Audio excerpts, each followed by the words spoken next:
SIR के खिलाफ दाखिल याचिकाओं पर सुप्रीम कोर्ट में सुनवाई लगातार जारी है। बिहार से लेकर तमिलनाडु तक चुनाव आयोग की इस प्रक्रिया पर सवालों की कड़ी थमने का नाम नहीं ले रही। इस पूरी प्रक्रिया को रद्द करने की मांग उठ रही है। कोर्ट में सुनवाई के दौरान चुनाव आयोग के अधिकार क्षेत्र को लेकर भी जिरा हुई कि आयोग के पास नागरिकता की जांच का अधिकार है या नहीं। तो क्या कुछ हुआ एसआईआर पर सुनवाई के दौरान, आइए जानते हैं इस रिपोर्ट में। एसआईआर को चुनौती देने वाली याचिकाओं पर सुप्रीम कोर्ट में अहम सुनवाई हुई। इस दौरान चुनाव आयोग की तरफ से पेश वकील राकेश द्विवेदी ने नागरिकता जांचने के अधिकार पर अपनी दलीलें पेश की। उन्होंने 1951 के जन प्रतिनिधित्व कानून का जिक्र करते हुए कहा कि आरपी एक्ट का सेक्शन 146C सुनवाई और फैसला करने का मैकेनिज्म बताता है। चुनाव के क्षेत्र में चुनाव आयोग को ये वेरीफाई करने का काम सौंपा गया है कि कोई व्यक्ति नागरिक है या नहीं, और ऐसा भी नहीं है कि चुनाव आयोग के फैसले से अपने आप डिपोटेशन हो जाएगा। उस व्यक्ति को सेंट्रल गवर्नमेंट के सामने जांच के लिए भेजा जाएगा।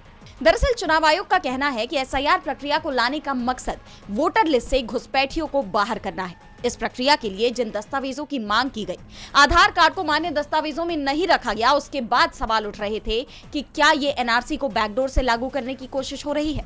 आखिर चुनाव आयोग क्यों लोगों की नागरिकता जांचने में जुट गया है? क्या उसे इसका अधिकार है? ये सभी सवाल कोर्ट में उठे और अब चुनाव आयोग ने भी ये मान लिया है कि कोई भी शख्स देश का नागरिक है या अवैध घुसपैठिया, इसका अंतिम फैसला केंद्र ही करेगा। इसके बाद एडवोकेट राकेश द्विवेदी ने आरपी एक्ट के सेक्शन 9(2) पर कहा कि यह अकेली ऐसी स्थिति है जहां केंद्र सरकार को अधिकार है।